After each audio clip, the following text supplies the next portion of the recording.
Sorry for the delay and to rechange in order. So I'm Dan Jones, an interventional cardiologist at Barts, and I'm going to talk to you about a virtual ward we utilise for low-risk NSTEMI, which is the Atlas or at-home low-risk ACS pathway.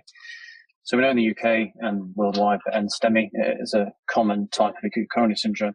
In the UK, it accounts for approximately 100,000 cases per year.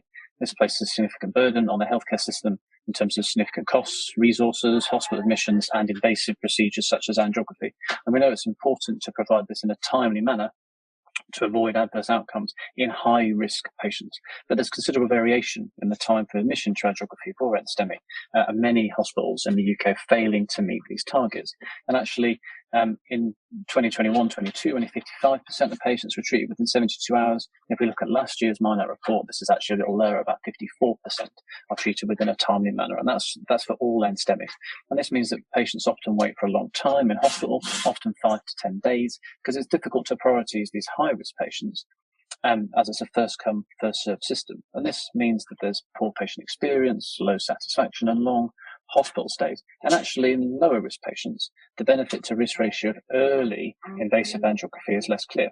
So actually, there is an opportunity to risk assess and stratify NSTEMIs, trying to provide an early expedite procedures using standardized pathways for the high and very high risk, but actually to offer elective outpatient angiography to lower risk patients, and therefore reduce waiting times overall for high risk and improve experience for these lower risk patients who wait a long time. And that's the advantage of a virtual ward. What we're talking about in this webinar is that these are giving us the opportunity to monitor patients whilst treating them at home that wouldn't have previously been able to do so.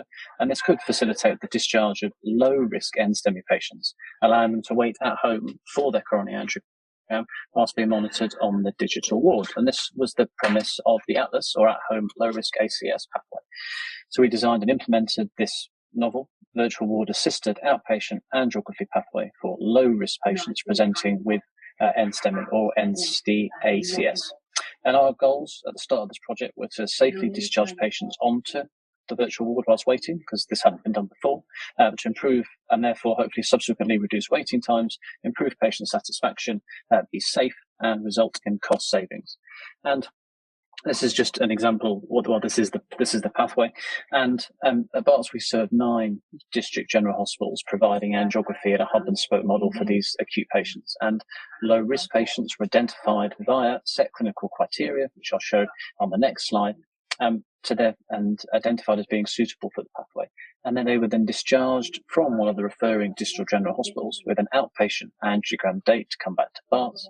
They were boarded onto our virtual ward via Ortus pre-discharge, similar to what Marta mentioned on the previous presentation. I need to remember the order of the presentations now, with a confirmed outpatient angiogram date and the necessary medications for antiplatelets, ACS drugs.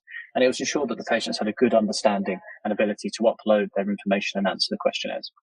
And obviously the platform, it contained all the necessary information to explain the procedures to patients in case they had any additional questions. And the patients then completed a daily questionnaire whilst at home, which was then monitored by Barts, and I'll talk about that more in a second. In terms of our criteria, we tried to identify low-risk NSTEMI patients. So these are patients who were admitted. They were then pain-free for 48 hours. They had minimal or limit or no ST change on an ECG, and moderate, so less than 1,000 nanograms per litre in terms of troponin rise, were stable with no evidence of heart failure, ventricular arrhythmia, and were relatively low in terms of grace, and therefore then discharged on optimal medical therapy. So we were trying to identify low-risk patients with clear exclusions for those that you were deemed to be high risk and should come quicker. And if we then look through the dashboard that was created, which we've already seen examples of, the clinician dashboard highlighted the abnormal answers from the daily questionnaires that the patient completed. This was a bespoke questionnaire which was covering chest pain, shortness of breath, syncope, worrying symptoms that an NSTEMI would mean that we'd need to expedite this procedure or their planned procedure. And the color coding in terms of amber or red, amber, green or grey, basically helped the ACP who was looking after the ward triaging patients on a daily basis to see who needs to be contacted, maybe have medication changes, maybe be contacted to see if the symptoms were correct, if we need to expedite this procedure, and if so, they were brought straight to the tertiary centre for their angiogram rather than go back to the district general hospital. And the pathway started in October 2022. Since then, we've actually had 1,000 patients through the pathway as of yesterday. So a milestone that was well coincided with Nick's timing of the webinar. I'm just going to present the first information from the first 440 patients because we have sufficient data to do that. And we can see that the average age of a patient on the pathway was just over 60, so 62 years. But actually, there was a good range. Patients as young as 38, and we have quite a young population here at Barts, but all the way up to 86. We're quite happily discharged and utilising the app. Mean grace score was low, consistent with the clinical criteria. And whilst patients were at home waiting for their angiogram, we had to expedite 11 of these first 431 procedures, which is 2.6%. So a small number were relatively then admitted straight here for their cath, not on an elective basis. But 37, about 8.5% had medication changes. And typically, this was the initiation of a GTN spray that had been missed off discharge, or an anti-anginal for someone that had exertional chest pain whilst waiting. Anyone with rest pain sat in the 11 expedited angios. And of the 431 patients that had undergone angiography at the time of this data, all were done within 7 days, an average of 4 days. Now, I think the first slide to show is the improved efficiency for angiography. So this box on risk plot shows the length of stay for patients on Atlas, so prior to them being discharged for their angiogram. And this is 3 days with with an interquartile range of 2 to 4 days. So the average Atlas patient was in hospital for 3 days and then was discharged. And if we compare that to patients who were then sat waiting to come across via the conventional pathway, and this included the full spectrum of patients, we can see that the average length of stay is a lot less, being 3 days compared to 7 days, with a significant reduction with the implementation of the pathway. Now, just from those first 400 or so patients, this saved nearly 2,000, so 1,760 bed days. And this varied based on obviously the number of hospitals that we served, but that was on average 150 to 400 days per district general hospital, which for any hospital, this will result in cost savings. And this is around 900k in 10 months, but also the ability to improve flow of patients at that hospital and free up the beds. The pathway also provided improved efficiencies here at the tertiary centre to enable us to schedule patients better through the lab and improve throughput. Typically from an IHT, because of AMI work and elective work, we often find the IHTs, the first patient, to be cancelled each day. And on average, about 1 in 3, 30% of our IHTs are cancelled each day. The patients on the Atlas pathway who would have come via that pathway if they'd been conventionally treated, the cancellation rate was only 0.4%. So it provides predictability for us, a better experience to patients. Did the patients start the pathway? Well, 95% felt safe. 85% would recommend the pathway to their friends and the family. Obviously, allowing for the caveat that this is if you can recommend an AMI pathway, an ACS pathway to your friends or family.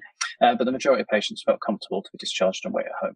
And overall, patients on the pathway ranked the pathway at 9 out of 10 on a simple scale, which was significantly better than the patients who came via the conventional pathway during the same time period, who only ranked at 5 out of 10. And actually, some of the best feedback we had from patients were patients who only spent a day or a night at home, but going home and then coming back in your own clothes into the radial lounge is very different than coming across in hospital transport and gown and being treated in a hospital environment. And there's been quite a lot of positive feedback of just how makes simple things a better experience. In terms of outcomes, are we safe? Well, actually, we did originally think that we'd be selecting a lot of patients without coronary disease, so low risk NSTEMI, meaning normal coronaries. But actually, of the first 430 patients, there's a revascularization rate of just over 55%, both by PCI and also surgery. And as Martin eloquently presented, the majority of patients on the Atlas pathway who needed surgery moved across onto the Watch pathway and underwent their surgery via that pathway. So again, to improve the flow, and you can see the linkage and blurring that gap between cardiology and cardiothoracic that Deb's mentioned earlier. And most importantly, it's safe. Nobody was admitted acutely whilst waiting, and nobody had a MACE event rate or readmission within 30 days of the procedure. And rebadging ACS or acute work into elective has financial benefits for your hospital or your trust, because elective procedures have an increased tariff. Most trusts are on block contract for an IHT, and that meant that their projected cost savings or cost improvement, greater income for the trust, was over £1.5 million over that first 10 months. Now, most importantly, I think the pathway enabled us to free up the waiting list, reduce the queue, and enable us to treat the higher risk patients quicker. And prior to the pathway, we treated 49% of patients within 72 hours, but this actually increased to 70% during that time period because of the patients that then came electively.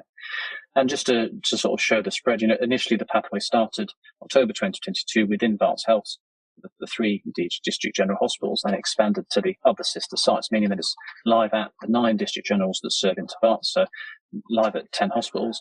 And the following presentation and discussions, that the pathway is now live at another tertiary centre at the Royal Free, which was served by Barnet, and with discussions with both the South and North London ODN, we hopefully expect that the pathway will be similarly rolled out across London, as Deb's presented with the surgical waiting list at the start.